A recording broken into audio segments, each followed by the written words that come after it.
مضل له ومن يضلل فلا هادي له وأشهد أن لا إله إلا الله وحده لا شريك له وأشهد أن محمدا عبده ورسوله اللهم صل وسلم وبارك على نبينا محمد وعلى آله وأصحابه أجمعين. أما بعد, ikhwani dan akhwati yang semoga senantiasa dirahmati dan diberkahi oleh Allah Azza wa Jal. Selamat datang bagi ikhwani dan akhwati yang sedang simak kita sekarang. Semoga Allah Azza wa Jal menjadikan berapa jam ini di timbangan kebaikan kita semua dan menjadikan langkah-langkah kita ini akan insya Allah ke surga Allah Tabaraka wa Ta'ala tanpa hisab dan tanpa adab. Amin amin ya rabbal alamin. Saya sebenarnya bahagia sekali karena pertemuan kita ini yang pertama. Kemudian karena judul yang antum sudah minta. Judul ini sebenarnya luar biasa, yaitu bagaimana kita menanamkan rasa cinta, takut dan harap di dalam hati seorang hamba. Kita ingin tahu bahwasannya rasa cinta, takut dan harap kepada Allah Azza wa Jal ini adalah rukun-rukun ubudiyah. Ubudiyah artinya penghambaan diri kepada Allah Tabaraka wa Ta'ala. Seorang di dunia ini seharusnya dia menjadi hamba Allah Tabaraka wa Ta'ala. Karena ini tujuan Allah Tabaraka wa Ta'ala. Kenapa Allah menciptakan kita? Agar kita menyembah Allah Tabaraka wa Ta'ala. Kata Allah Tabaraka wa Ta'ala, "Wa ma khalaqtul jinna wal insa illa liya'budun." Aku tidak menciptakan jin dan manusia kecuali agar mereka beribadah kepadaku. Dan dalam surah yang kita semuanya hafal surat ini, yang membaca surat ini minimal 17 kali setiap malam dan hari, itu surat Al-Fatihah. Allah Tabaraka wa Ta'ala mewujudkan hakikat ini di dalam surat Al-Fatihah. Bayangkan, semua judul di dalam surat Al-Fatihah, judul ini berada di dalam Al-Quran seluruhnya. Artinya, di antara nama surat Al-Fatihah, Ibu Al-Quran. Ibu artinya dasar dan bundasi Al-Quran Al-Karim. Faham? Artinya Al-Quran Al-Karim ini semuanya penjelasan untuk apa? Untuk surat Al-Fatihah. Jika kita memulai dengan surat Al-Fatihah secara ringkasan, apa artinya ayat-ayat surat Al-Fatihah? Supaya kita mengetahui bagaimana kedudukan masalah ubudiyah, ibadah, penghambaan diri kepada Allah Azza wa Jalla. Allah Tabaraka wa Ta'ala berfirman, Alhamdulillahi Rabbil Alamin. Segala puji bagi Allah, Tuhan semesta alam. Segala puji bagi Allah, Alhamdulillah. Segala puji. Apa artinya segala puji?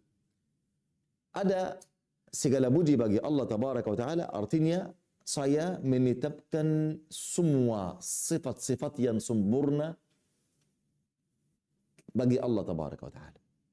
Semua sifat yang sempurna hanya bagi Allah. Sifat sempurna, sifat keadilan, kasih sayang, sifat yang maha dekat, maha binasi, maha binyayan, maha memberi rezeki, dan semua sifat kesempurnaan ini hanya bagi Allah Tabaraka wa Ta'ala. Ini makna Alhamdulillah. Dan Alhamdulillah salah satu kalimat yang paling dicintai oleh Allah Tabaraka wa Ta'ala. Kata Nabi SAW dalam hadis riwayat Al-Bukhari dan Muslim dari Abu Hurairah radhiyallahu anhu, kalimatani khafifatani 'ala lisan. Dua kalimat yang sangat ringan di lidah, sangat berat di timbangan kebaikan kita, dan sangat dicintai oleh Allah Tabaraka wa Ta'ala yang Maha Binasi. Subhanallah wa bihamdi, subhanallahil azim. Kenapa subhanallah wa bihamdi ini dua kalimat yang paling dicintai oleh Allah Azza wa Jalla? Karena alhamdulillah ini kita menetapkan semua sifat kesempurnaan kepada Allah. Subhanallah saudaranya, sebaliknya kita menjauhkan, menyucikan Allah dari semua kekurangan. Oleh kerana itu jika kita berkata subhanallah wa bihamdi, subhanallah kita menjauhkan semua kekurangan dari Allah. Alhamdulillah kita menetapkan semua kesempurnaan bagi Allah Azza wa Jalla. Artinya kita beriman kepada nama-nama Allah dan sifat-sifat Allah yang paling sempurna. Oleh kerana itu Nabi SAW bersabda, Subhanallah wa bihamdi tamla'ani ma baina as-sama'i wal ard. Memenuhi ruangan antara langit dan bumi. Oleh kerana itu, kita harus ada wirid setiap hari untuk mengucap subhanallah wa bihamdi. Bahkan ini salah satu wasiat Nuh alaihi salam kepada anaknya sebelum beliau meninggal dunia. Beliau berkata kepada anaknya, beliau dalam sakratul maut berkata kepada anaknya, wahai anakku, aku menwasiatkan kalian dua perintah dan melarangkan kalian dua larangan. Dua perintah, yang pertama ucap la ilaha illallah. Yang kedua ucap subhanallah wa bihamdi.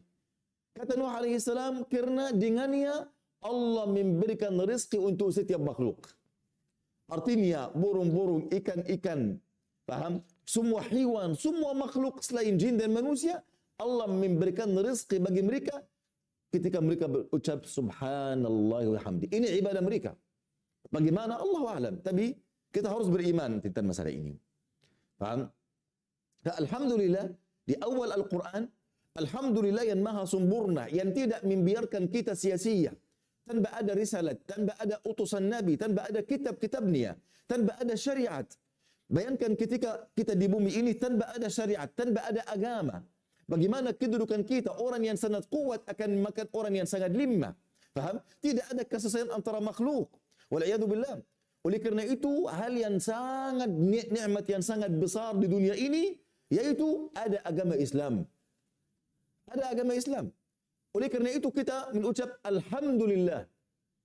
Kita mengucap alhamdulillah dalam surat Al-Fatihah setiap kali, setiap hari 17 kali, agar kita menyerahkan segala urusan kita, segala kesulitan kita hanya kepada Allah Azza wa Jal.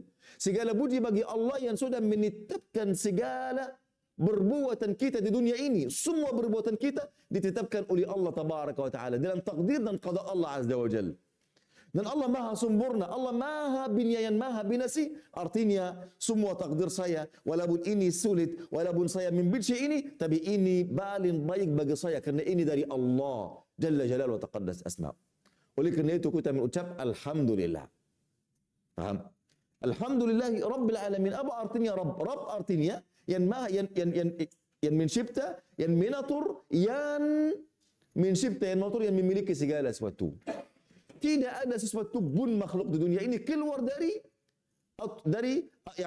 kekuasaan Allah Azza wa Jal. Tidak ada. Semua makhluk di dunia ini makhluk Allah Azza wa Jal. Semua milik di dunia hanya milik Allah Tabaraka wa Ta'ala. Dunia dan akhirat. Rabbil Alamin. Al-Alamin, setiap makhluk selain Allah Azza wa Jal namanya alam. Ins, manusia ini alam, jin ini alam, hewan-hewan ini banyak alam, bukan satu alam. Ikan-ikan ini banyak alam, faham? Yani semua alam ini Tuhannya yang menciptakannya, yang memilikinya, yang menaturnya, hanya Tuhan kita Allah Tabaraka wa Ta'ala. Alhamdulillahi Rabbil Alamin. Bayangkan ini semuanya muqaddimah untuk salah satu hal yang sangat agung di dalam Al-Quran seluruhnya. Alhamdulillahi Rabbil Alamin. Ar-Rahman Ar-Rahim, yang maha binasi lagi maha binayan. Kenapa Ar-Rahman Ar-Rahim di sini? Ar-Rahman Ar-Rahim. Ar-Rahman yang maha binasi, rahmatnya salah satu sifat Allah Azza wa Jal meliputi segala sesuatu di dunia ini. Segala sesuatu di dunia ini bisa hidup, bisa berjalan karena rahmat Allah Azza wa Jal. Kata Allah, wa rahmati wasi'at kulla syai'. Ini di dunia. Orang kafir, orang mukmin, orang zindiq, orang yang tidak ada agama sama sekali, semuanya bisa hidup di dunia karena rahmat Allah Azza wa Jal. Kata Nabi, ad-dunya la tusawi 'inda Allah janaha ba'udah. Lau anna ad-dunya, sekiranya dunia ini, paham, dihargai di sisi Allah Azza wa Jal walaupun seukur satu sayap nyamuk, maka Allah tidak akan memberikan air minum untuk orang kafir. Bayangkan ini. Ini kena rahmat Allah Azza wa Jalla. Dan Allah Azza wa Jalla hanya menurunkan di dunia satu bagian dari rahmatnya. Allah memiliki berapa bagian? 100 bagian. 100 bagian. Hanya menurunkan di dunia satu bagian saja dari rahmatnya. Dari satu bagian ini kita bisa hidup.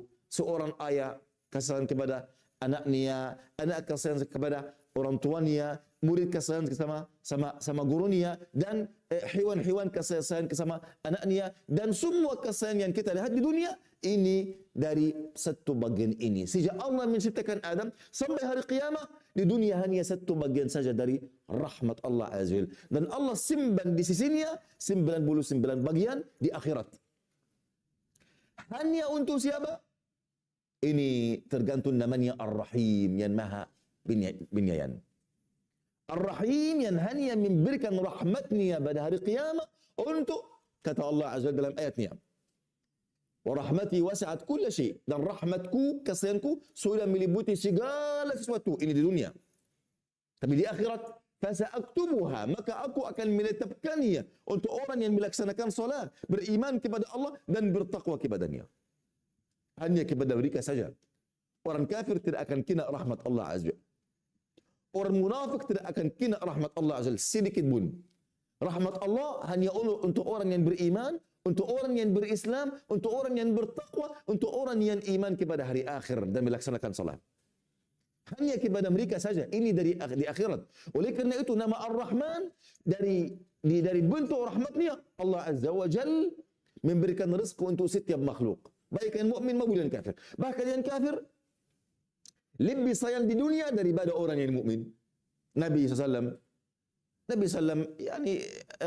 duduk di atas tikar yang sudah buat bekas di kulitnya sallallahu alaihi wasallam, di pinggangnya, lalu masuk Umar radhiyallahu anhu. Lalu Umar menangis, "Ya Rasulullah, engkau orang yang paling dicintai oleh Allah, yang diutus oleh Allah Azza wa Jalla kepada kita.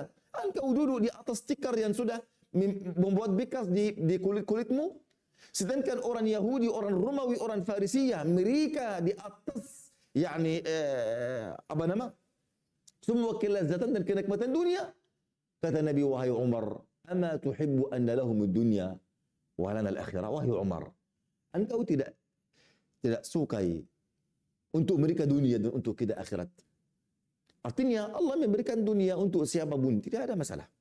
Karena dunia ini tidak dihargai oleh Allah Azza sedikit pun. Faham? Ini dari bentuk namanya Ar-Rahman. Allah menurunkan Rasulnya, min kitabnya. Ini dari nama Ar-Rahman. Taib Ar-Rahim, ini khusus orang yang beriman. Ini pada hari akhir. Ar-Rahim, kata Allah yang maha penyayang, ini tergantung hari akhir. Siapa yang akan kena rahmat Allah pada hari akhir? Orang yang beriman, orang yang bertakwa, orang yang meyakini adanya hari akhir dan melaksanakan salat. Paham? Ar-Rahman Ar-Rahim, Malik Yaumiddin. Malik Yaumiddin yang memiliki hari pembalasan. Artinya yang memberikan keputusan untuk semua makhluk pada hari kiamat hanya Allah saja. Kenapa Allah Azza wa Jalla sebut ini Malik Yaumiddin pada ayat tersebut? Kenapa? Di dalam surat Al-Fatihah, supaya tujuan kita bukan untuk dunia. Supaya dunia ini tidak termasuk di dalam hati kita. Tidak. Dunia ini akan di tangan kita. Kita yang memiliki dunia. Bukan berarti, mohon maaf, kita tidak mencari urusan dunia. Tidak. Kita akan mencari urusan dunia, tetapi dunia di tangan, bukan di hati. Dunia bukan tujuan, tetapi sarana.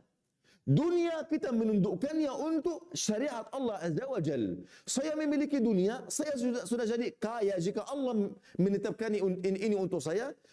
Ini untuk agama Allah Azza wa Jal. Ini supaya saya menegakkan syariat Allah Tabaraka wa Ta'ala. Menjalankan syariatnya. Bukan untuk saya menikmati, melazati dunia. Faham? Dan para muslimin anda tidak peduli terhadap mereka. Apakah mereka ada dakwah di antara mereka atau tidak? Apakah mereka menuntut ilmu atau tidak? Apakah ada kajian-kajian untuk mereka atau tidak? Ini tidak boleh sama sekali. Paham? Tidak boleh sebagaimana kita akan menjelaskan.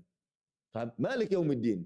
Kenapa? Malik Yaumiddin di dalam surat Al-Fatihah supaya tujuan kita hanya hari kiamat saja. Karena supaya tujuan kita ikhlas karena Allah Azza. Semua perbuatan kita hanya untuk Allah. Kenapa? Jika saya bamir kepada manusia, siapa yang akan kasih saya pembalasan? Tidak ada. Yang akan kasih pembalasan di dunia atau di akhirat hanya Malik Yaumiddin yang memiliki hari pembalasan. Yang masukkan saya ke surga atau ke neraka hanya Allah Azza wa Jalla saja. Bayangkan seluruh makhluk membenci saya. Tapi saya disukai, dicintai oleh Allah Tabaraka wa Ta'ala. Saya tidak akan merugi sama sekali. Karena yang meninggikan kedudukan salah satu orang atau menghinakannya hanya Allah saja subhanahu wa ta'ala. Yang memberikannya balasan terbaik di akhirat hanya Allah saja, dari makna Malik Yaumiddin, memiliki hari pembalasan. Setelah mukaddimah-mukaddimah yang sangat agung ini, datang judul kita, Iyyaka na'budu wa iyyaka nasta'in. Hanyalah kepada Engkau ya Allah kami beribadah. Artinya di sini kita mengikrarkan bahwasannya kita menghambaan diri kita hanya kepada Allah Azza. Kita melakukan ubudiyah untuk Allah Azza. Ibadah. Ibadah artinya seorang hamba tidak boleh bergerak atau diam kecuali dengan izin dan pertolongan Allah Azza.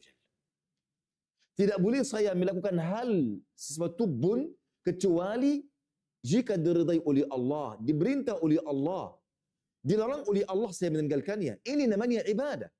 Seorang hamba di zaman dahulu ketika dia budak kepada ada tuannya, artinya dia tidak bisa lakukan apapun atau memberikan keputusan pun kecuali dengan izin tuannya. Begitulah hamba Allah Jalla Jalaluh.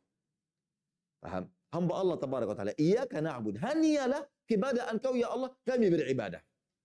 Wa iyyaka nasta'in, dan kami tidak bisa beribadah walaupun kita mampu, walaupun kita ada kuat, ada kekuatan, kami tidak bisa kecuali dengan pertolongan Engkau ya Allah. Faham? Ini dari makna la haula wala quwwata illa billah. Tidak ada daya, tidak ada kekuatan kecuali dengan pertolongan Allah Azza wa Jalla. Supaya engkau tidak rasa ujub, supaya engkau tidak akan bersandar atas amalanmu, tetapi engkau menyangka bahwasannya semua kebaikan hanya ketika Allah mengizinkan untuk engkau. Ada orang tahu menuntut ilmu ini wajib, tapi dia tidak mampu, tidak bisa sabar. Kenapa? Karena dia tidak minta pertolongan dari Allah Azza wa Jalla. Tidak isti'anah kepada Allah. Faham? Tidak menyerahkan dirinya kepada Allah Azza wa Jalla. Dia tahu qiyamul lail ini sunnah, bahkan yang sunnah yang sangat besar pahalanya, tetapi dia tidak bisa melakukannya. Kenapa? Karena dia tidak berdoa kepada Allah dan minta dari Allah Azza wa Jalla dengan kejujuran. Faham? Iyyaka na'budu langsung iyyaka nasta'in. Jika engkau ingin beribadah, apapun ibadahnya, ibadah zikir, ibadah sadaqah, ibadah salatul rahim, ibadah salat, ibadah khusyuk, ibadah merendahkan diri kepada Allah, bersaya kepada Allah, apapun ibadahnya, membaca Quran, menghafal Quran, majlis ilmu, hadir majlis ilmu, engkau harus meminta pertolongan dari Allah. Kerana engkau mungkin tahu ilmunya bagaimana, tapi tidak bisa engkau istiqamah dalamnya. Kenapa? Kerana engkau tidak menwujudkan tawakkal yang benar, meminta pertolongan yang benar. Ini iyyaka na'budu wa iyyaka nasta'in. Ubudiyah ikhwani. Tujuan kita menyembahkan diri kepada Allah Azza wa Jalla. Ini tujuan. Ini harus kita di dunia ini untuk melaksanakan ibadah kepada Allah Azza wa Jalla. Apa yang terjadi untuk ibadah ini? Supaya kita tahu ikhwani dan akhwati yang semoga senantiasa dirahmati dan diberkahi oleh Allah Azza wa Jalla. Ini hal yang sangat penting. Bahawa jika kita atau kenapa manusia atau para muslimin pada zaman ini sangat hina di dunia. Sangat sangat limah. Padahal kita yang sangat banyak jumlah kita, sangat kuat semua kemampuan kita, baik dari manusia atau dari harta yang keluar dari bumi atau apapun, kita sangat kaya negeri-negeri para muslimin. Kenapa kita sangat limah? Karena kita tidak mewujudkan ubudiyah, ibadah yang benar. Kata Allah Azza wa Jalla, wa'adallahu alladhina amanu minkum wa 'amilus salihat. Allah Subhanahu wa taala telah menjanjikan kepada orang-orang yang beriman di antara kalian dan mengerjakan kebajikan. Ini janji dari siapa? Dari Allah Tabaraka wa Ta'ala. Allah Subhanahu wa Ta'ala telah menjanjikan kepada orang yang beriman dan mengerjakan kebajikan. Kerana iman bukan hanya berkataan lidah, tapi iman hal yang diyakini oleh hati, kemudian sudah muncul pada anggota-anggota badan kita tunduk kepada Allah, kepada syariatnya. Ini baru iman sah. Oleh kerana itu janji Allah selalu untuk siapa? Untuk orang yang beriman dan mengerjakan kebajikan. Perintah Allah untuk orang yang beriman dan mengerjakan kebajikan. Kata Allah Azza wa Jalla, wa'adallahu alladhina amanu minkum wa 'amilus salihat. Allah telah menjanjikan kepada orang-orang yang beriman di antara kalian dan mengerjakan kebajikan. Apa janji Allah? La yastakhlifannahum fil ard. Yang pertama, Allah menjadikan mereka berkuasa di bumi sebagaimana menjadikan orang-orang yang sebelum kalian berkuasa. Bayangkan, ini salah satu janji. Allah menjadikan para muslimin berkuasa di bumi sebagaimana menjadikan orang yang sebelum kita berkuasa. Ini yang pertama. Yang kedua, wala yumakkinanna lahum dinahum alladhi irtada lahum. Dan Allah Subhanahu wa taala meneguhkan bagi kalian agama kalian yang Allah telah ridai. Artinya agama Islam akan agama yang sangat kuat di permukaan bumi. Yang sangat banyak pengikutnya di permukaan bumi. Yang ketiga, wala yubaddilannahum min ba'di amnihim khaufa. Dan Allah akan mengubah keadaan mereka setelah mereka berada dalam ketakutan akan menjadi aman sentosa. Ini tujuan utama untuk kita semua. Jika engkau bertanya, kenapa orang ini buat usaha dan selalu sibuk dan meninggalkan negerinya ke negeri yang lain dan merasa asing di antara kaum yang dia tidak suka atau ini untuk siapa semua? Supaya dia ada kedudukan yang baik, dia menjadi aman di dunia, masa depan akan aman baginya, faham? Dia akan ada kecukupan urusan, tidak perlu kepada orang sedikit pun, faham? Semua ini berada di dalam janji Allah ini. Yang pertama, mereka akan berkuasa di bumi. Yang kedua, Allah akan meneguhkan kedudukan agama mereka. Yang ketiga, Allah mengubah keadaan mereka setelah mereka berada dalam ketakutan akan menjadi aman sentosa. Ini janji Allah, tapi kita harus bayar, harus berkorban, paham? Harus ada harga untuk hal ini. Kita harus lakukan apa supaya Allah mewujudkan janjinya? Salah satu syarat saja. Kata Allah, ya'budunani la yusyrikuna bi syai'ah. Mereka menyembah kepadaku dan tidak menyekutukanku dengan sesuatu pun. Bayangkan, semua kebaikan di dunia tergantung apakah kita sudah mewujudkan janji Allah atau tidak. Lihatlah kata Allah dalam ayat yang lain, wa aufu bi'ahdikum. Dan tebatilah janji kalian kepadaku, maka aku akan menepati janjiku kepada kalian. Paham? Allah Azza wa Jalla sudah menjanji kepada kalian, kepada kita, bahwasannya jika kita beriman, mengerjakan kebajikan, jika kita beribadah kepada Allah tanpa ada kesyirikan sedikit pun, maka Allah akan mewujudkan 3 janji ini, yaitu kita akan berkuasa di bumi, Allah meneguhkan kedudukan agama kita, Allah Azza wa Jalla akan menjadikan kondisi kita aman sentosa. Subhanallah. Jika kita beribadah tanpa ada kesyirikan sedikit pun. Ibadah ini, ikhwani dan akhwati, berada atas 3 bundasi. 3 bundasi. Yang pertama adalah cinta kepada Allah. Yang kedua adalah takut kepada Allah. Yang ketiga adalah harap kepada Allah tabaraka wa ta'ala. Cinta kepada Allah, takut kepada Allah, harap kepada Allah, ini ibarat seorang atau manusia, ibarat seekor burung. Ekor burung mempunyai 1 kepala dan 2 sayap. Kebalannya yaitu cinta kepada Allah. Kedua sayapnya takut dan harap kepada Allah. Kenapa? Karena cinta ini mempersebabkan berjalananmu kepada Allah. Engkau sangat cinta. Engkau tidak berjalan, engkau lari. Engkau ini naik ke kendaraan yang sangat-sangat cepat. Supaya apa? Karena engkau mencintai Allah Azza wa Jalla. Ketika jalan kepada Allah bisa, engkau berjalan kepada Allah dalam masalah 3 tahun, engkau ini jalan ini dalam 1 bulan saja. Bahkan 1 kejap mata. Faham? Karena engkau sangat cinta, sangat rindu. Faham? Taib. Takut dan harap kepada Allah Azza wa Jal. Takut dan harap kepada Allah Tabaraka wa Ta'ala ini supaya seorang hamba tidak mundur atau berhenti atau keluar dari jalan yang lurus kepada Allah Azza wa Jalla. Jika ada perintah, dia takut untuk meninggalkannya. Jika ada larangan, dia takut untuk ketika lakukannya. Kemudian jika dia melakukan perintah Allah atau meninggalkan larangan Allah, maka ada rasa harap supaya dia tidak rasa ujub. Dia berharap, ya Allah, menerimalah amalanku. Menerimalah apa yang saya meninggalkan untukmu, ya Allah. Paham ikhwani? Oleh kerana itu, semua kebaikan di dunia tergantung masalah ubudiyah. Kata Allah Azza wa Jalla, innal arda lillah yurithuha man yasha'u min ibadihi wal 'aqibatu lil muttaqin.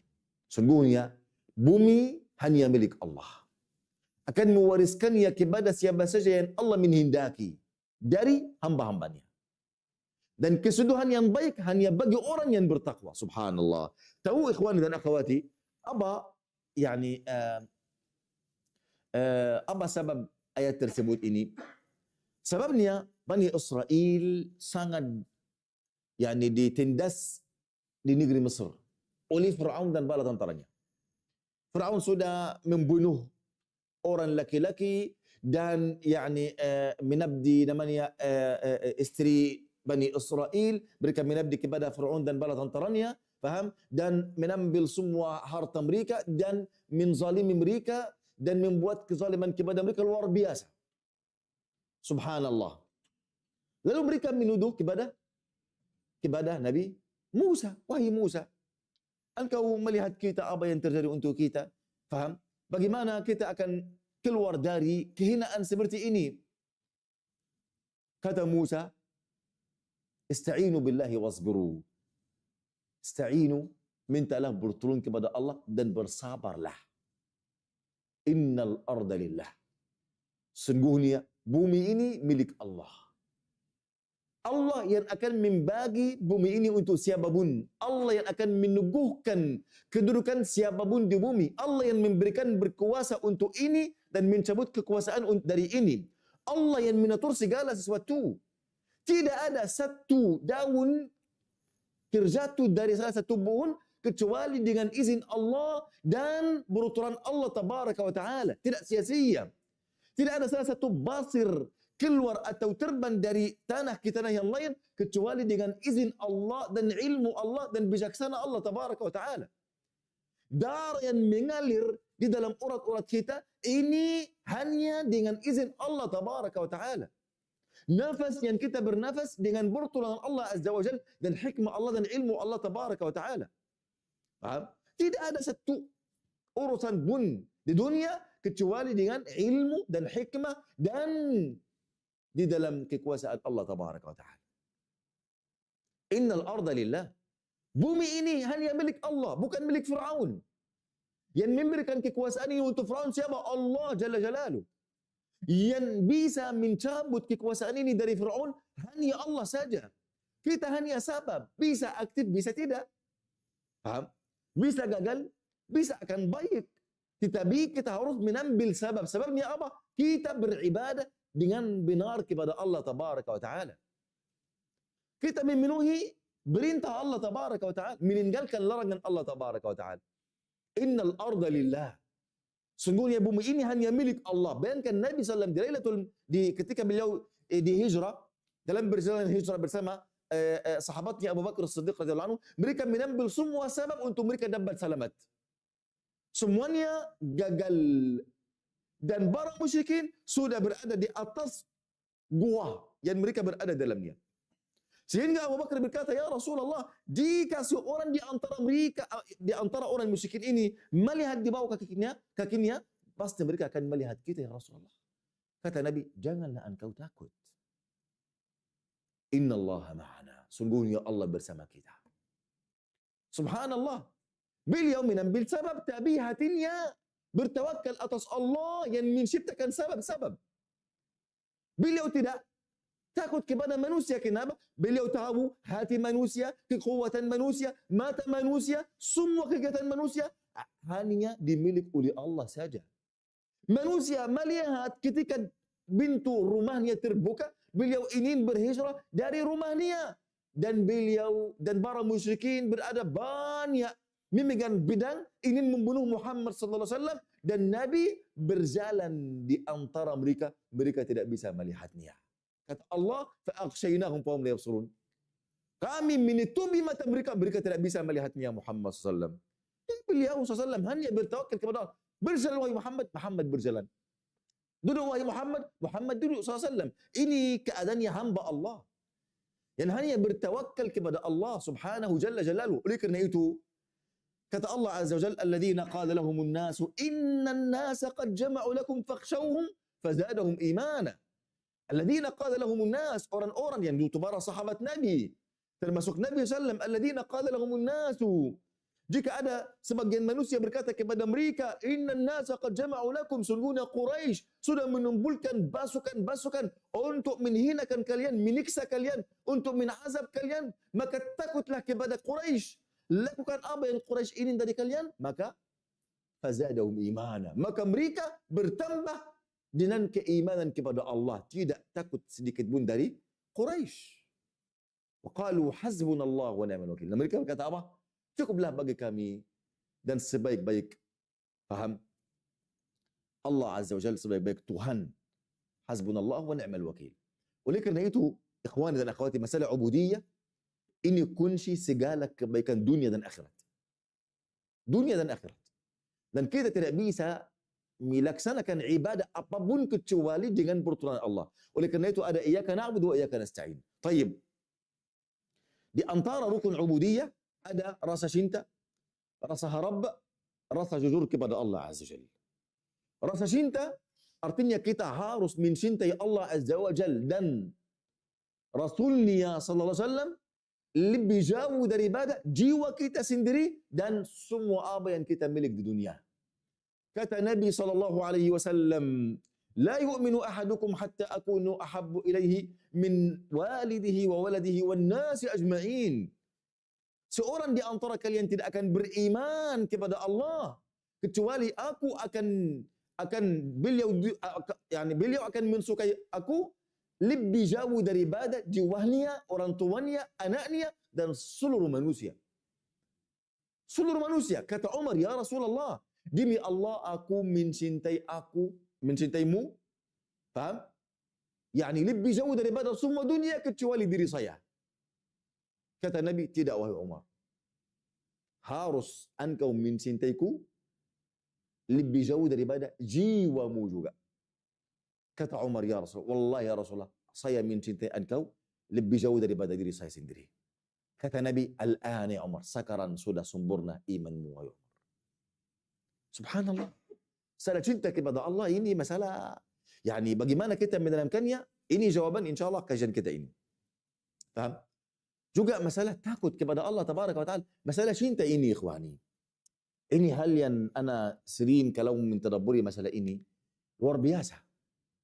Lihatlah kata Allah Azza wa Jalla, "Qul in kana aba'ukum wa abna'ukum wa ikhwanukum wa azwajukum wa 'ashiratukum wa amwalin iqtaraftumuha wa tijaratun takhshawna kasadaha." Ya Allah, katakanlah wahai Muhammad kepada mereka, jika orang tua kalian, ibu-ibu kalian, bapa-bapa kalian, anak-anak kalian, saudara-saudara kalian, keluarga kalian, usaha kalian, rumah-rumah yang kalian cintai. Faham? Kalian mencintai ini daripada Allah dan Rasulnya dan jihad fi sabilillah, fatarabbasu hatta ya'ti Allah bi amrih. Maka tunggulah keputusan Allah. Ya Allah, tarabbasu di sini artinya tunggu dengan takut. Jika ada masalah zina, faham? Menghadapi kita masalah tersembunyi atau sembunyi di dalam masalah satu lubang dan kita tunggu dengan takut. Ini namanya tarabbasu. Faham? Fatarabbasu artinya tunggu dengan rasa takut sampai datang kepada kalian ketetapan Allah. Apa itu ketetapan Allah? Yaitu kata Allah Azza wa Jalla, "Ha antum haula'i tud'auna litunfiqu fi sabilillah." Ingatlah kalian adalah orang-orang yang diajak untuk menginfakkan hartamu di jalan Allah. Faminkum man yabkhal. Ternyata ada di antara kalian yang bakhil. Wa man yabkhal fa innama yabkhalu an nafsihi. Dan ternyata Orang siapa yang bakhil? Hanya bakhil atas dirinya sendiri. Wa in tatawallaw yastabdil qauman ghairakum thumma la yakunu mithlakum. Jika kalian berpaling, tidak menurut Allah agamanya, tidak memenuhi syariat Allah Azza wa Jalla, maka Allah akan mengganti kalian dengan yang lain dan tidak akan durhaka seperti kalian. Ini keputusan Allah.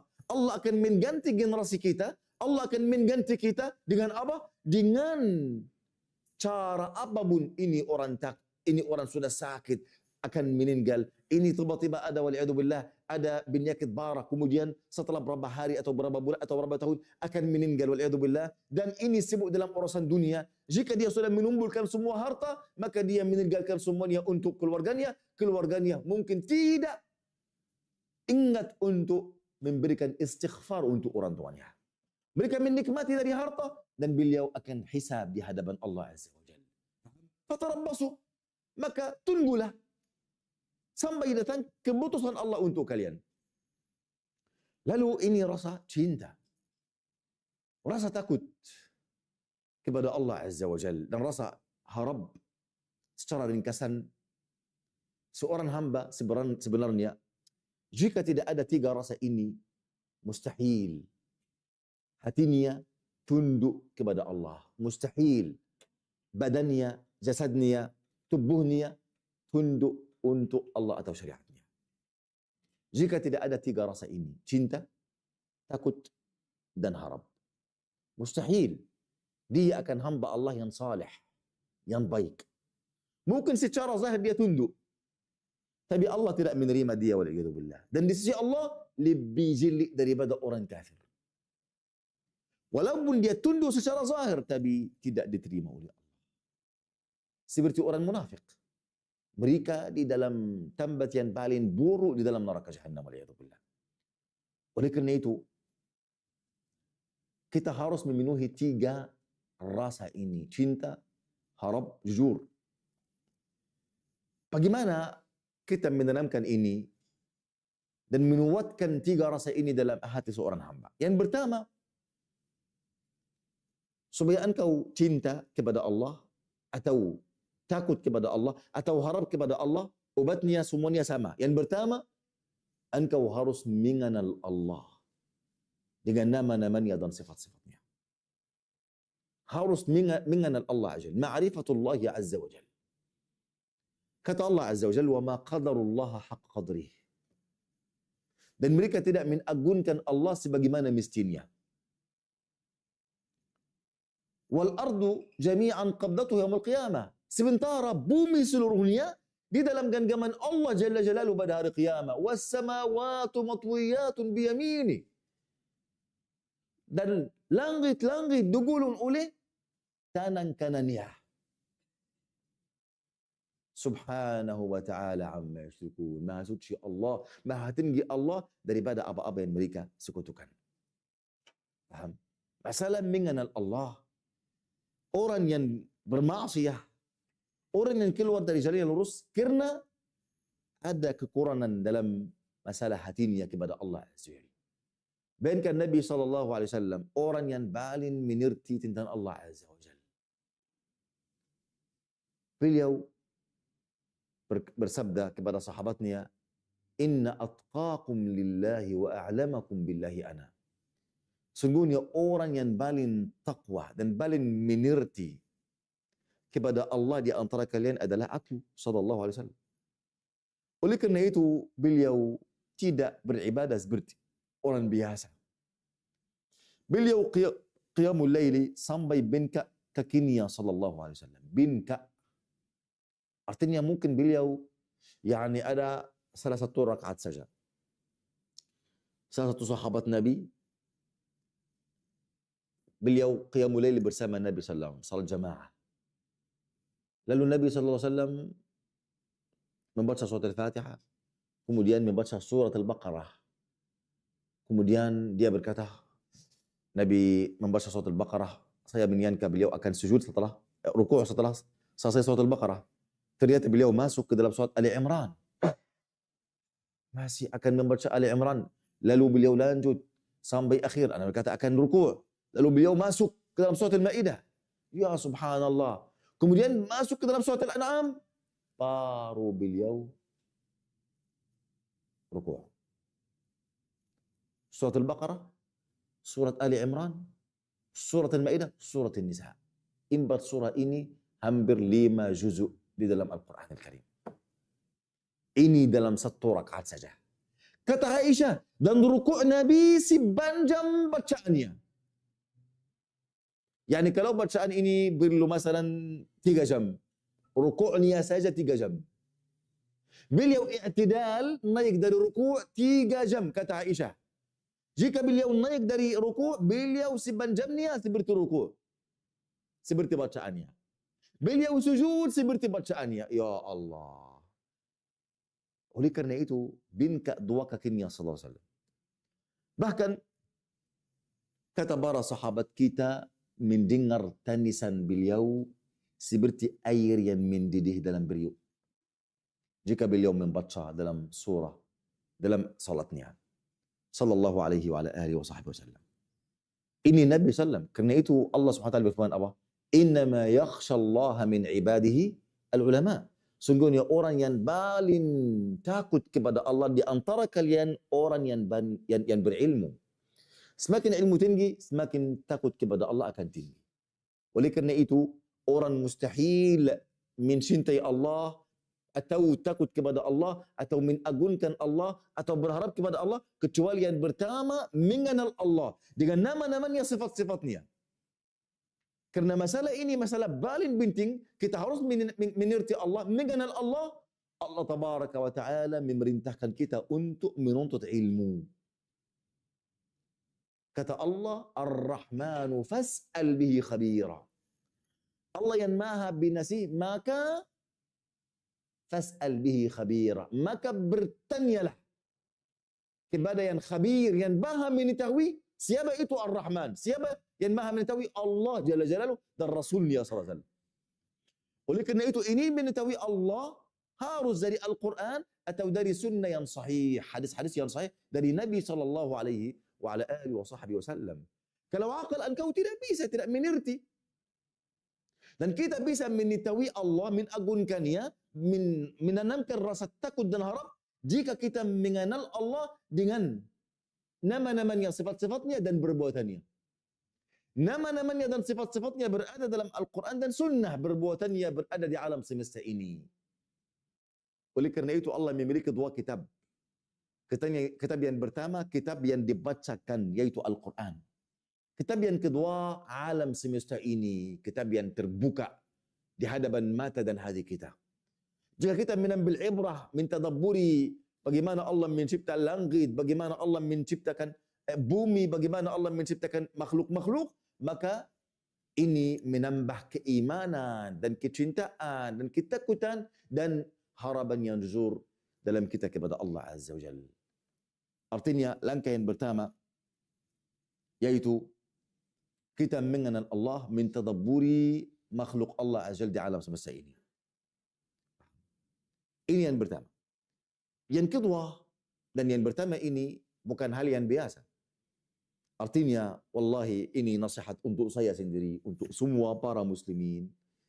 Jika engkau benar-benar ingin cinta Allah Azza wa Jalla, engkau harus tahu siapa itu Allah. Bagaimana nama-nama Allah dan sifat-sifatnya.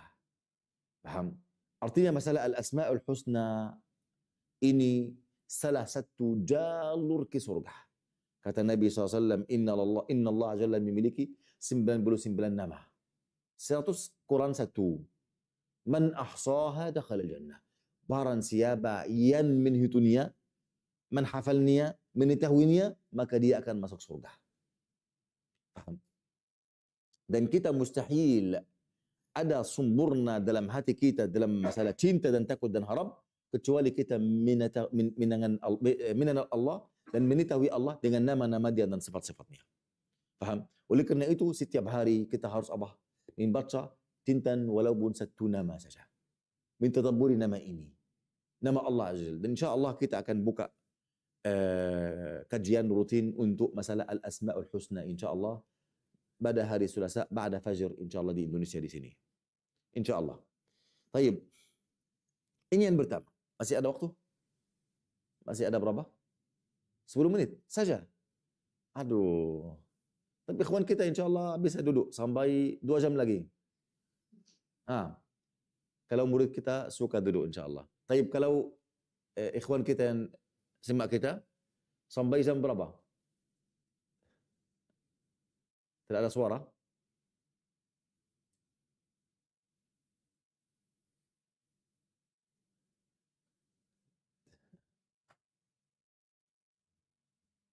Jazakallah khair. Assalamualaikum. Tidak ada suara.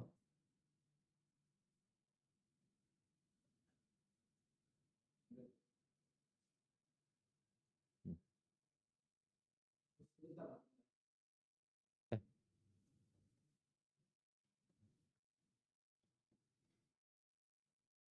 Kalau 1 jam ini tidak cukup sama sekali. Ya, jazakallah khair. Assalamualaikum.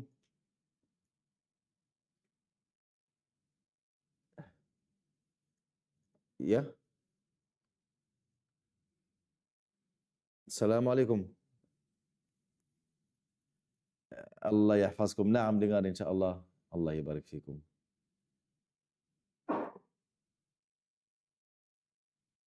Setengah jam lagi. Masya Allah. Ada bonus.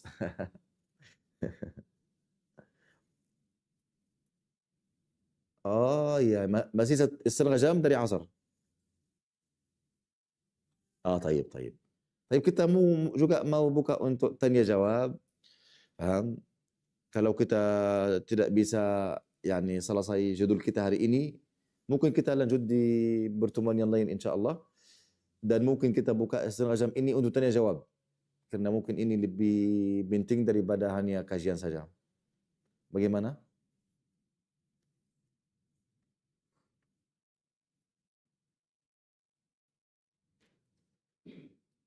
Iya. Iya, kena apa?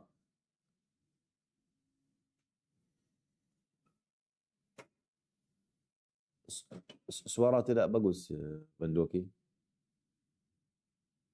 Sudah bagus, alhamdulillah. Ya, ya, ya, ya.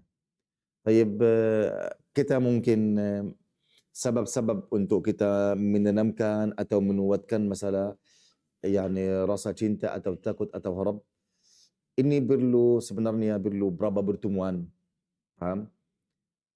Tidak bisa kita yani secara ringkasan saja.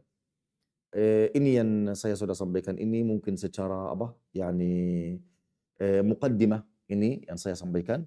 Mungkin insya-Allah kita akan lanjut pada pertemuan yang lain. Tapi kita buka yani berapa menit ke depan ini untuk tanya jawab kalau ada pertanyaan. Kalau tidak ada kita lanjut sekarang.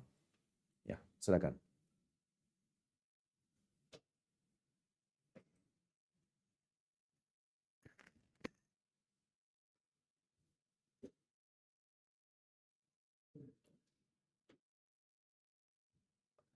Taib, taib. Taib, secara baik juga sebelum kita akan nanti kalau ada pertemuan yang lain, antum akan menulis pertanyaan yang antum inginkan, paham? Supaya insya-Allah semuanya akan siap sebelum kita mulai langsung insya-Allah.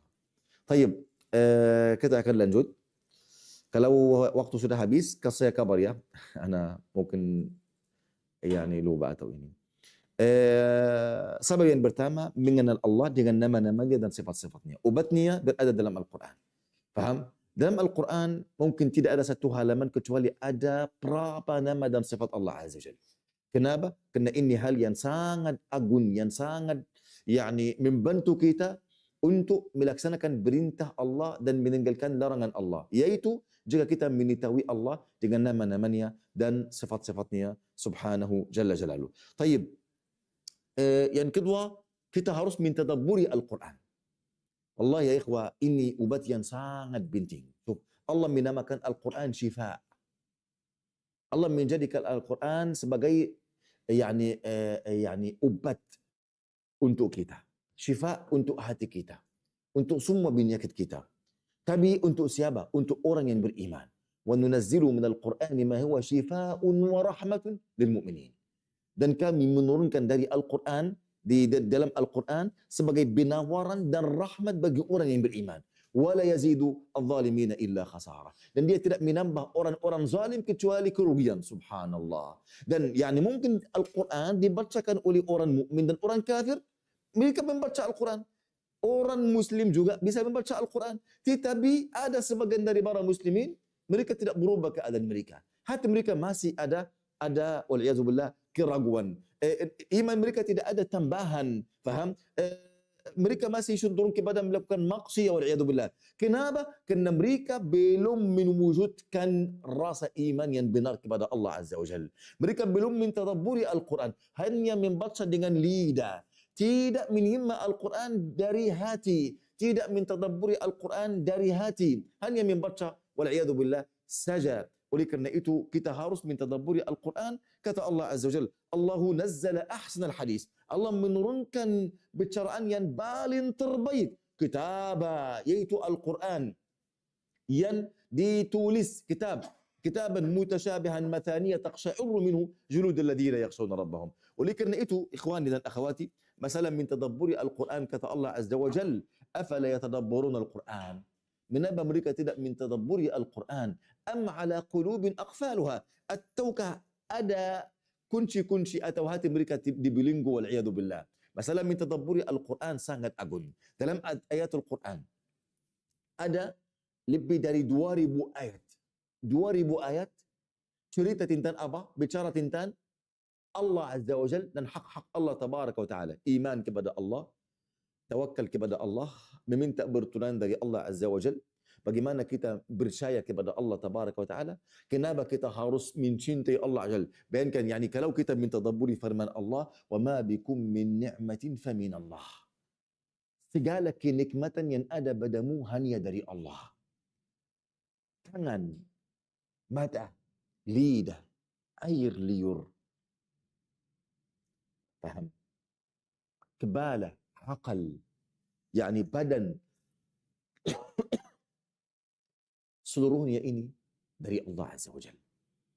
Faham? Kemimbawan hidayah kepada Islam, hidayah kepada untuk mengikuti Nabi sallallahu alaihi wasallam. Faham? Hidayah untuk kita bisa melaksanakan salat. Semua kenikmatan ini hanya dari Allah Azza wa Jalla. Jika kita mentadabburi firman Allah Azza wa Jalla, ini membuat kita apa? Mencintai Allah. Jika kita mentadabburi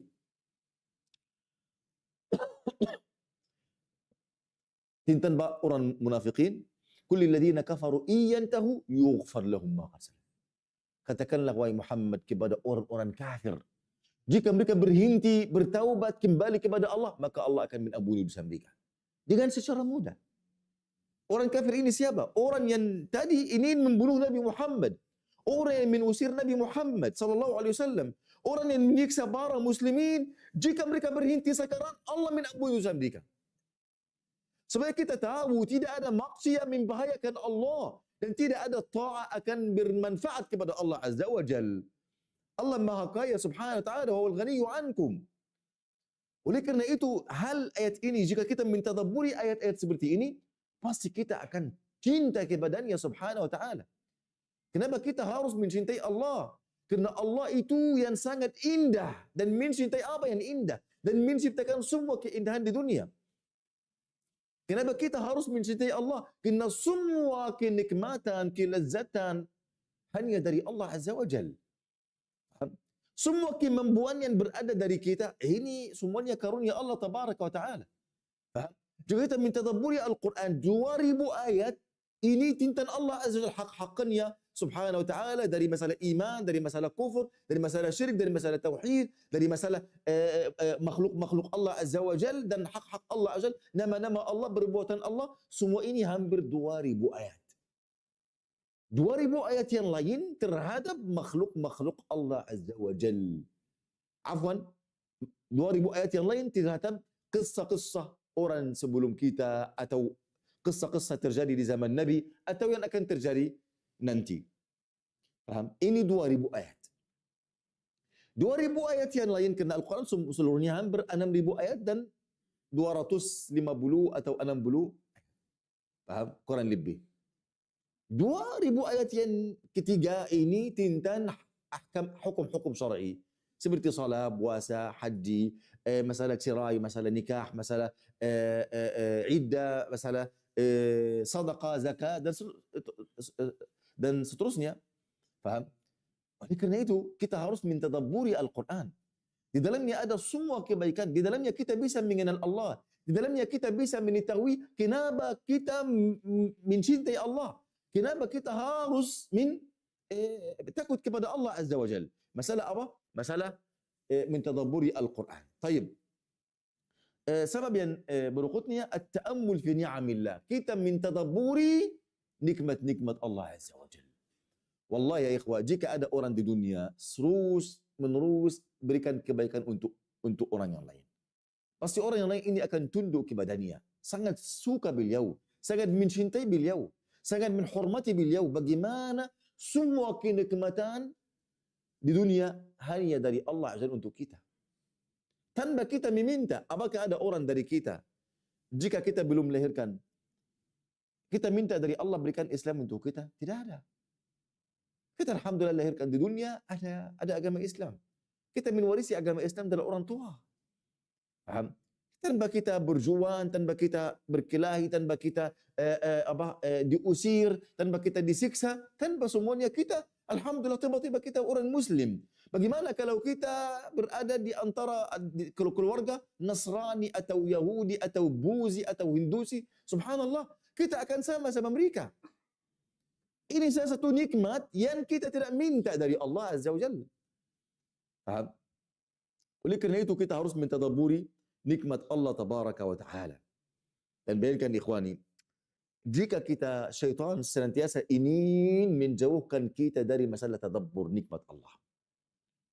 Oleh kerana itu di antara janji syaitan kepada Allah, kata syaitan, "Thumma la'atiyannahum la'aq'udanna lahum siratakal mustaqim." Aku akan berhenti menghalangi mereka dari jalanmu yang lurus. Thumma la'atiyannahum min baini aydihim wa min khalfahum. Kemudian aku akan mendatangi mereka dari arah depan dan belakang dan kanan dan kiri mereka. Thumma la tajru aktsaruhum syakirin. Kemudian engkau tidak akan melihat kebanyakan manusia akan bersyukur. Ini salah satu janji dari syaitan kepada Allah. Apa artinya ayat ini? Artinya luar biasa. Aku akan mendatangi mereka dari arah depan dan belakang. Artinya depan apa yang depan kita? Yang depan kita akhirat. Yang belakang kita dunia. Yang kanan kita kebaikan. Yang kiri kita keburukan. Ini tafsir Abdullah bin Abbas. Yang di depan akhirat. Kita menghadapi akhirat. Menibelakani dunia. Sebenarnya, tapi kita selalu cenderung kepada dunia. Faham? Kemudian syaitan akan datang dari arah kanan dan kiri. Kanan yaitu kebaikan. Kiri yaitu keburukan. Artinya dia sangat mempersulitkan kebaikan di mata kita dan hati kita. Dan jika kita melakukan kebaikan, ini syaitan akan merusakkan ini dengan apa? Dengan riya dan nifaq dan bamir kepada manusia. Kemudian kalau masalah keburukan, syaitan memperhiaskan keburukan ini di dalam hati kita. Memudahkan ini untuk kita wal'iyadzubillah. Faham? Thumma la tajru aktsaruhum syakirin. Kemudian engkau, ya Allah, tidak akan melihat kebanyakan mereka bersyukur kepada engkau. Kenapa mereka tidak bersyukur? Kerana mereka tidak mentadabburi nikmat-nikmat Allah. Kerana mereka berada di dalam kelalaian wal'iyadzubillah. Tidak sadar. Oleh kerana itu, orang yang sadar nikmat Allah, jika nikmat Allah sudah hilang. Orang yang sadar kesehatan, bukan orang yang bersihat. Bukan. Orang yang sakit. Yang sudah ada uang di tangan dia, ada banyak makanan yang dia sangat ingin makan, tapi dia tidak bisa. Kenapa? Kerana dia sakit. Allah tidak mengizinkan untuk dia bisa mengambil makanan tersebut. Subhanallah. Dia mampu makan, tapi Allah tidak mengizinkan. Ada halangan, yaitu penyakit. Alhamdulillah. Orang yang merasa kelezatan ilmu, orang yang sudah hilangnya ilmu, atau tidak berilmu.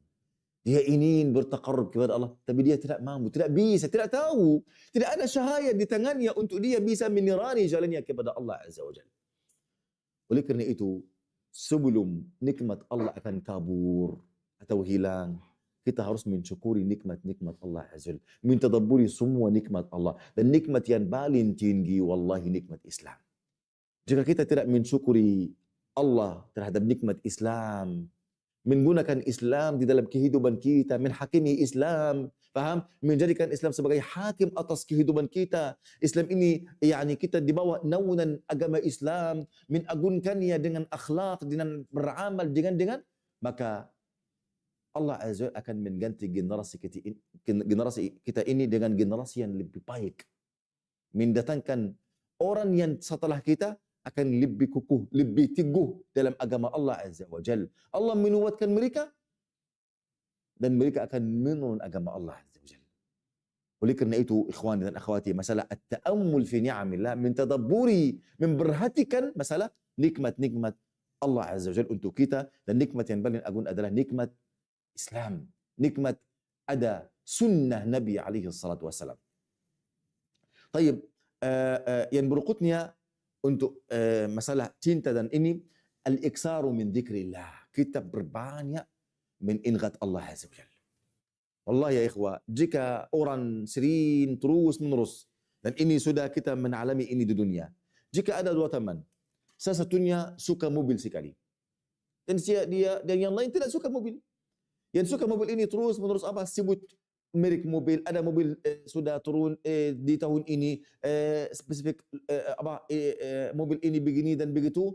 Dia terus menerus bicara tentang mobil sampai dia mencintai mobil juga. Dia otomatis akan mencintai mobil. Kenapa? Karena terus menerus dia mendengar cerita tentang mobil. Sampai akhirnya dia akan sibuk dengan mobil seperti kawannya. Karena itu ulama berkata as-sahibu sahib. Teman itu, kawan itu menarik temannya. Faham? Oleh kerana itu, jika engkau banyak berzikir kepada Allah, maka Allah akan menanamkan di dalam hati engkau cinta kepadanya, takut kepadanya subhanahu jalla jalaluhu wa taqaddas asma'u. Oleh kerana itu, ini ibadah yang sangat agung, yang tidak ada ikhwani dan akhwati. Ibadah yang lain lebih tinggi daripada masalah zikir kepada Allah Azza wa Jalla. Kerana itu Allah Tabaraka wa Ta'ala, jika Allah memerintahkan kita untuk melaksanakan salat 5 waktu, ada batasan untuk salat kita. Untuk masalah zakat, sekali setahun. Untuk masalah puasa, sebulan setahun. Masalah haji, sekali seumur manusia. Artinya semua ibadah ada batasan baginya. Tetapi ibadah zikir tidak ada batasan sama sekali. Kata Allah Azza wa Jalla, ya ayyuhalladzina amanu dzkurullaha dzikran katsira wasabbihuhu bukratan wa asila. Wahai orang-orang yang beriman, berzikirlah kepada Allah dengan sebanyak-banyaknya. Dan memujilah, bertasbihlah kepada Allah, faham? Bukratan wa asila, pada waktu pagi dan petang. Tidak ada jumlah maksimal untuk ibadah zikir, bahkan banyak. Dan berbedaan antara orang mukmin dan orang munafik. Orang mukmin berzikir kepada Allah sebanyak-banyaknya, tapi orang munafik sedikit sekali. Innal munafiqina yukhadi'una Allah wa huwa khadi'uhum. Sungguhnya orang munafik itu menipu Allah, bahkan Allah yang menipu mereka. Wa idza qamu ila salati qamu kusala yura'una an-nasa wa la yazkuruna Allah illa qalil. Apabila mereka berdiri untuk melaksanakan salat, maka mereka melaksanakan salat dengan malas, dan mereka jika berzikir hanya sedikit saja. Masalah zikir ini masalah yang sangat agung. Yang sangat agung. Pahalanya luar biasa. Faham? Dan ada masalah zikir, ada beberapa zikir yang sangat penting untuk kita. Sebagai antara para ulama, ini zikir yang paling penting. Yang pertama, astaghfirullah, istighfar. Kerana semua maksiat sebab semua musibah di dunia. Semua musibah terjadi untuk seorang hamba, sebabnya maksiat, dosa. Ini dampak buruk maksiat dan dosa kita. Faham? Istighfar, astaghfirullah, minimal 1,000, 2,000, 3,000, 5,000. Faham? Jika kita hanya berjalan dengan tangan atau ini, kita bisa melaksanakan atau menggerakkan lidah dengan zikir. Astaghfirullah. Yang kedua, subhanallah wa bihamdih. Yang ketiga, Allahumma salli wa sallim ala nabiyyina Muhammad sallallahu alaihi wasallam. Yang keempat, la haula wa la quwwata illa billah. Yang kelima, la ilaha illallah wahdahu la syarika lah, lahul mulk wa lahul hamd wa huwa ala kulli syai'in qadir.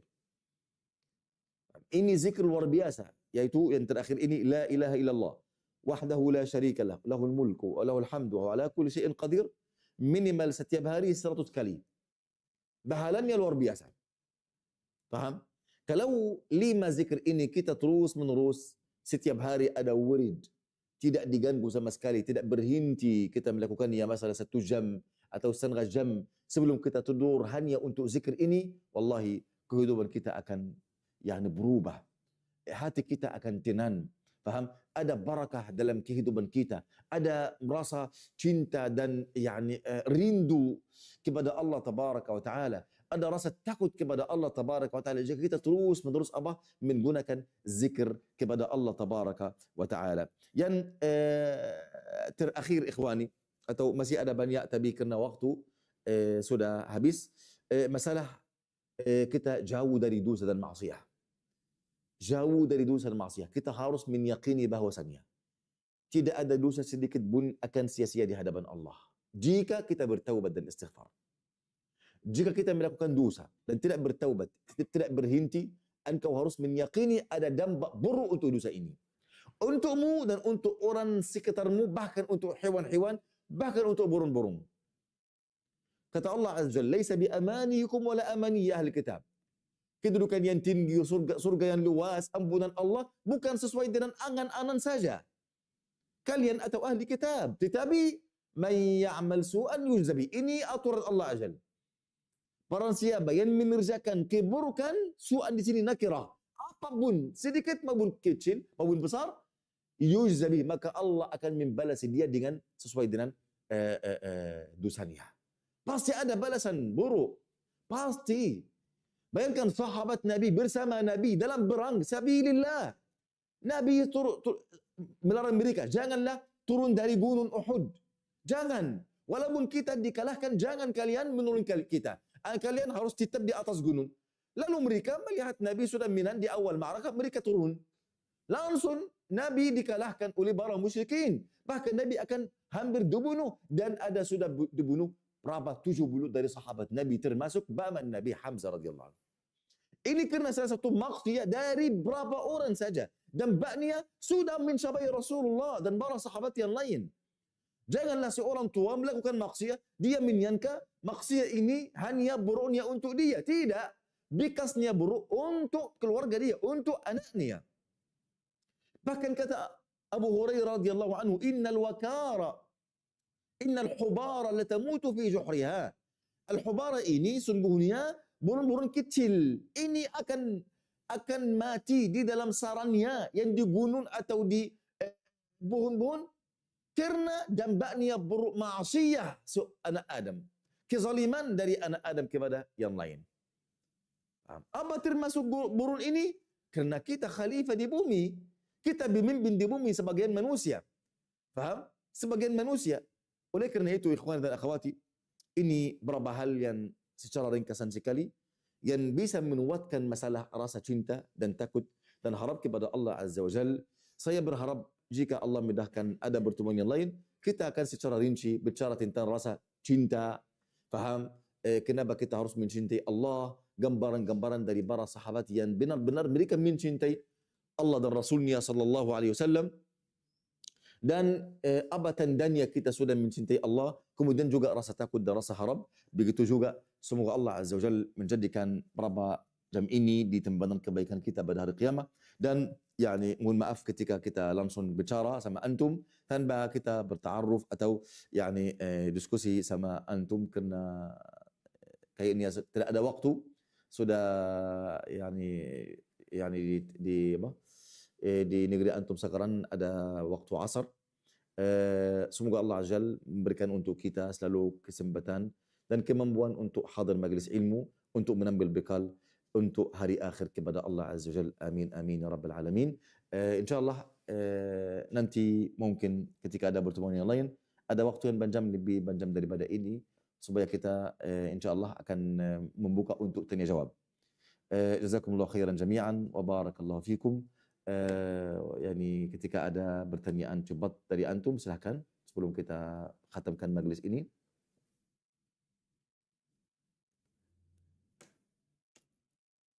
Ya,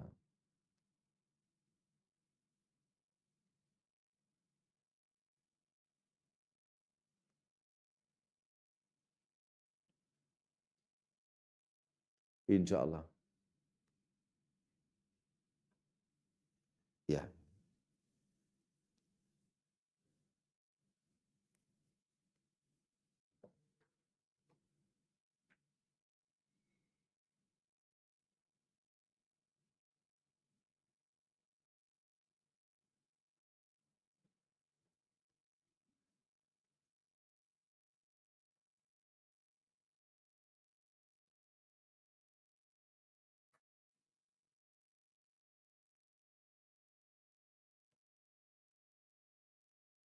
langsung rasa takut itu membuat kita. Nah, pertanyaannya adalah bagaimana cara kita, Syekh, ketika hati itu lemah, baik. ketika cobaan itu datang, kita masih bisa menjaga tiga rasa ini, tetap beristiqomah di dalamnya. Baik, Syekh. Baik, barakallahu fiik. Dan kita harus memahami masalah ini. Cinta dan takut dan haram. Ini tidak satu garis saja. Tidak kita sudah debat rasa cinta dan harap dan ini sudah selesai. Kita akan melewati masalah bersenggahan ini, kita ingin ibadah-ibadah yang lain, tidak. Ini kadang naik kadang turun. Karena masalah iman, masalah amalan-amalan hati terkadang kuat sakaran. Faham? Terkadang jika kita tidak memperhatikan masalah hati dan amalan jiwa, nanti ini akan apa? Akan limah dalam hati kita. Akhirnya apa yang terjadi, ikhwani? Yang terjadi kita merasa limah, hati kita tidak kuat, tidak semangat untuk istiqamah di dalam amalan kebaikan, di dalam menuntut ilmu, dalam hal-hal yang lain. Faham? Kenapa? Karena kita merasa kita sudah alhamdulillah dapat takut. Tidak, kita sudah dapat, tapi setelah itu kita apa? Kita sudah sibuk dalam urusan dunia, tidak memperhatikan masalah jiwa dan hati. Akhirnya ada kelemahan dalam perjalanan kita menuju Allah Azza wa Jalla. Faham? Maksud saya, masalah tidak satu garis, tidak satu hal yang tidak berubah, tidak. Masalah ini berubah, terkadang sekarang kuat, kita hadir majlis ilmu, kita dengar, Masya Allah, kita merasa semangat sekali untuk melakukan ibadah. Setelah berapa jam atau berapa hari, masalah ilmu ini sudah kita hilang atau lupa, sibuk dalam masalah urusan dunia, faham? Kita dalam kelalaian, maka semua yang kita sudah belajar ini akan lima. Seperti bateri, habis. Faham? Semakin lama, semakin apa? Kurang. Berapa bersin, sampai sudah mati. Itu hati seorang manusia. Hati seorang manusia. Yang lebih utama untuk disyarjar, yaitu hati, bukan habi. Ini yang lebih utama. Tapi kita apa? Kita merasa, mohon maaf, kenapa Allah ada 5 waktu untuk salat? Bukan satu waktu saja, kemudian satu hari ini sudah panjang untuk kita pekerjaan. Karena ini waktu untuk syarjar hati sudah akan lima, lalu kita ada salat. Kita akan masuk ke dalam salat, kita dalam khusyuk, kita mentadabburi Al-Quran dan zikir, maka iman kita tinggi. Faham? Lalu kita berjuang di dunia. Lalu merasa ini sudah lima, lalu ada azan yang lain, ada waktu yang lain, kita masuk ke dalam salat, maka iman kita tinggi. Terus menerus kita harus memperhatikan masalah apa? Masalah hati. Faham? Janganlah engkau berkata, sekarang anda merasa sudah takut kepada Allah, tapi berapa hal anda masuk ke dalam pekerjaan sudah rasa ini sudah kabur atau lima, lalu anda tidak rasa istiqamah atau semangat. Pasti ini terjadi. Faham? Pasti ini terjadi. Kenapa? Karena kita harus senantiasa memperhatikan hati dan jiwa di dalam majlis ilmu. Ini majlis yang paling dicintai oleh Allah Azza wa Jalla di dunia dan paling dibenci oleh iblis. Iblis senantiasa ingin apa? Ingin memadamkan cahaya ilmu dalam hati manusia. Supaya manusia ini akan jadi apa? Tawanan iblis. Hati kita, jiwa kita ditawanan oleh siapa? Oleh iblis. Lalu iblis yang main, iblis yang berintah jiwa, berintah hati. Oleh kerana itu jangan engkau merasa sudah aman, alhamdulillah, aku sudah ada merasa takut. Tidak, takut ini terkadang sekarang kuat. Setelah berapa jam mungkin akan lima. Orang imannya kuat sekali. Mungkin ada orang berkata, kenapa orang yang menuntut ilmu ini, anak tiba-tiba melihatnya melakukan maksiat? Karena imannya sudah turun. Paham ikhwani? Karena imannya sudah turun. Oleh karena itu kita harus paham bagaimana kita syarjar masalah hati. Ini perlu ilmu, perlu tadabbur Quran, perlu banyak meminta dari Allah istighfar dan seterusnya. Wallahu a'lam. Semoga jawaban saya jelas untuk antum. Namun maaf bahasa saya mungkin masih buruk, faham? Tapi ya, ikhwan kita mayoritas dari mana? Ikhwan kita dari mana? Dari mana? Dari Indonesia?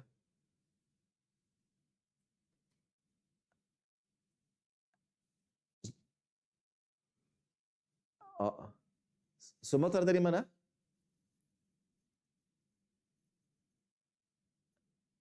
Tanjung Balai. Oh iya, Sumatera Utara. Ah ya. Iya, iya, iya, Masya Allah. Semoga Allah mudahkan urusan antum, menjaga agama antum di sana. Antum di sana di sumur fitnah. Fitnah syahwat, fitnah syubuhat. Faham? Yani semoga Allah menjaga antum selalu. Amin, amin, ya Rabbal Alamin. Menjaga keluarga antum, yani menguatkan keimanan antum terus-menerus. Amin, amin, ya Rabbal Alamin. Saya berharap ini selalu antum selalu kuat di dalam majlis ilmu. Kata Imam Ahmad, seorang manusia sangat perlu kepada ilmu lebih jauh daripada makanan dan minuman. Jika makan dan minum mungkin 3 kali, 2 kali saja. Tapi ilmu dia perlu setiap nafas, setiap waktu ingin tahu mana perintah Allah, bagaimana cara untuk mempraktik, bagaimana cara untuk meninggalkan maksiat, bagaimana cara untuk dia menjaga hatinya, jiwanya dan seterusnya. Allah barik fikum ya Rabb. Amin, amin ya Rabb. Amin.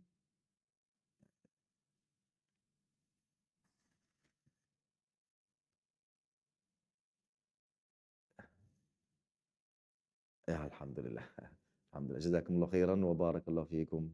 Amin, amin ya Rabbal alamin. Allah yahfazkum. Allah yabarik fikum. Assalamualaikum warahmatullahi wabarakatuh. Nah, nah. تفضل.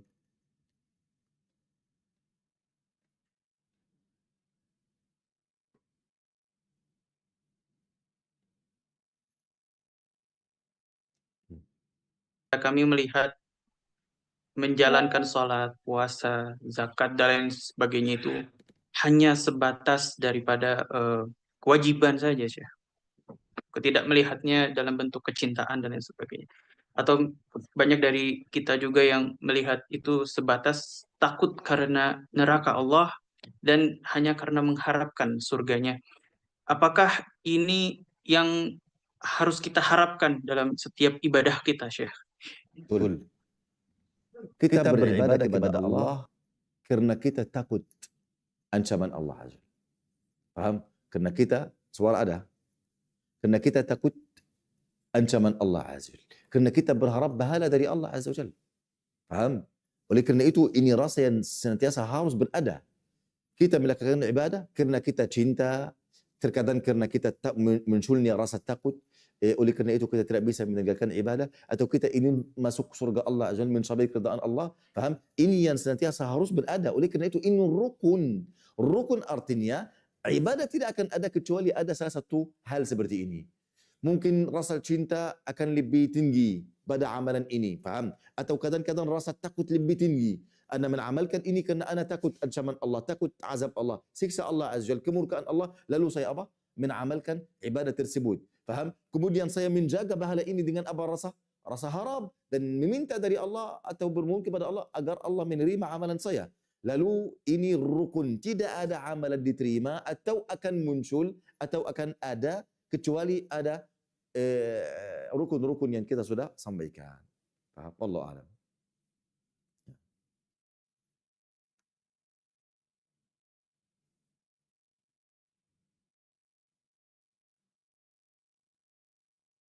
Naam. InsyaAllah. Ikhlas ini tidak yani tidak dari segini ini, dari masalah ini. Ikhlas, saya beribadah kepada Allah karena saya takut. Apakah ini mempengaruhi ikhlas saya? Tidak. Ikhlas artinya saya berharap apa dari ibadah saya? Apakah saya berharap dipuji oleh manusia? Saya melakukan ibadah ini supaya manusia lebih menghormati saya? Faham? Jika ada masalah ini artinya tidak ada ikhlas, wal'iyazubillah. Ini yang melawan ikhlas. Faham? Ini melawan ikhlas. Apa yang menjadikan ada ikhlas? Jika saya takut kepada Allah. Jika saya cinta, pasti semua amal saya untuk beliau yang ana sangat mencintai. Jika saya takut, maka amal saya hanya untuk beliau, untuk Allah Azza wa Jalla. Faham? Artinya masalah ketika ada cinta kepada Allah, ada takut, ini yang munculkan nanti apa? Masalah ikhlas. Tapi jika tidak ada ikhlas, kerana ana mengamalkan ini wal'iyazubillah, kerana ana ini dipuji atau ini kedudukan yang paling tinggi atau mereka menghormati saya atau ini, maka ini yang melawan ikhlas wal'iyazubillah.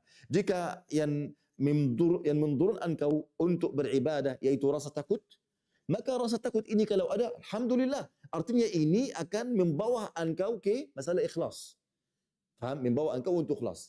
Mustahil ada orang berikhlas dia tidak takut kepada Allah. Apa yang membuat engkau ikhlas? Takut. Apa yang membuat engkau ikhlas? Cinta. Apa yang membuat engkau ikhlas? Masalah harap. Faham? Artinya ikhlas ini buah dari masalah cinta atau harap atau takut. Faham? Wallahu a'lam. Ya. Allah yabarik fiik.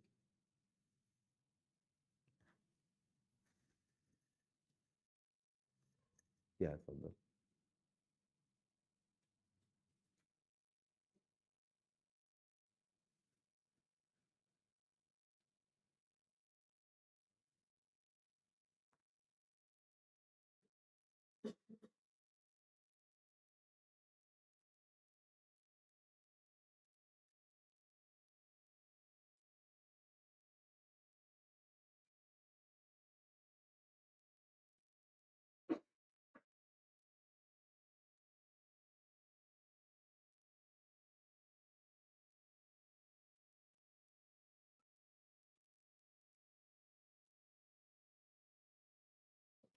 Tidak faham soalnya.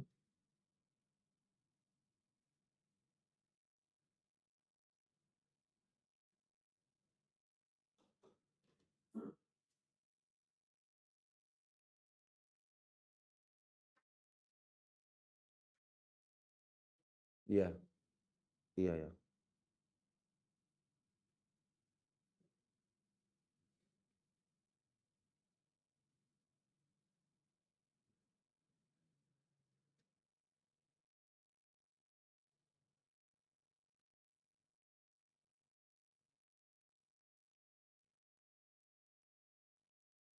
Tidak.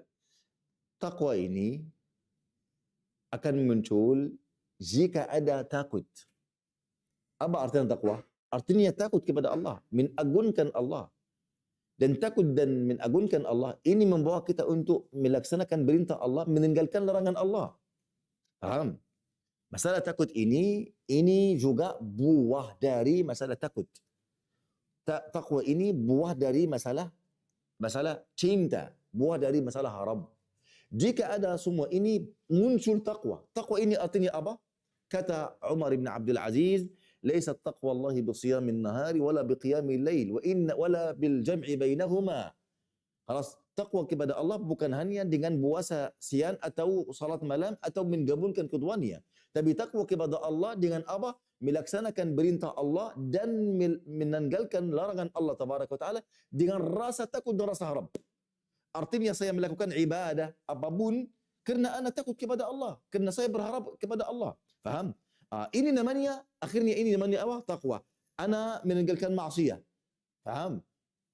Artinya apa? Judul yang utama, taqwa. Kenapa anda meninggalkan maksiat? Kerana anda takut ancaman Allah. Kerana takut langsung munculnya apa? Saya meninggalkan maksiat. Maka ini apa? Ini rasa taqwa. Oleh kerana itu, taqwa akan juga naik dan turun jika rasa ini naik turun dalam hati kita. Semuanya tergantung apa? Tergantung sebab-sebab yang saya sudah sampaikan. Mengenal Allah, mentadabburi Al-Quran, mentadabburi nikmat-nikmat Allah Azza dan mensyukuri Allah tintanya. Kemudian banyak zikir kepada Allah Azza, meninggalkan maksiat. Maka jika kita melakukan ini, rasa takut akan kuat, harap akan kuat, jujur akan kuat, maka akan muncul masalah apa? Ikhlas, taqwa, iman. Semua ini buah dari tiga hal ini. Wallahu a'lam. Nah. Allah yabarik fiikum. Allah yabarik fiikum.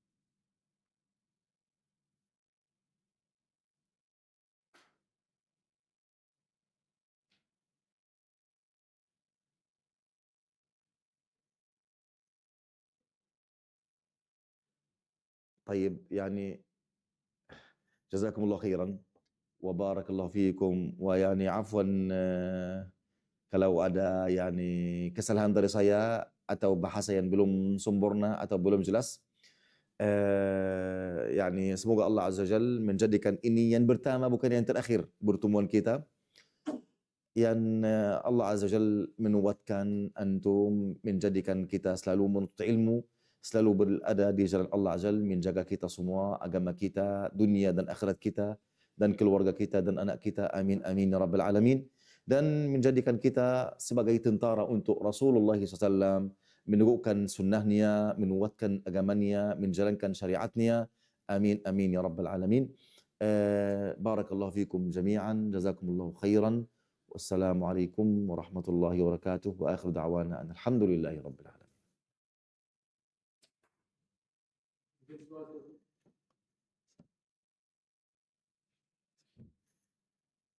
Wa iyyakum Allah. Allah yahfazkum.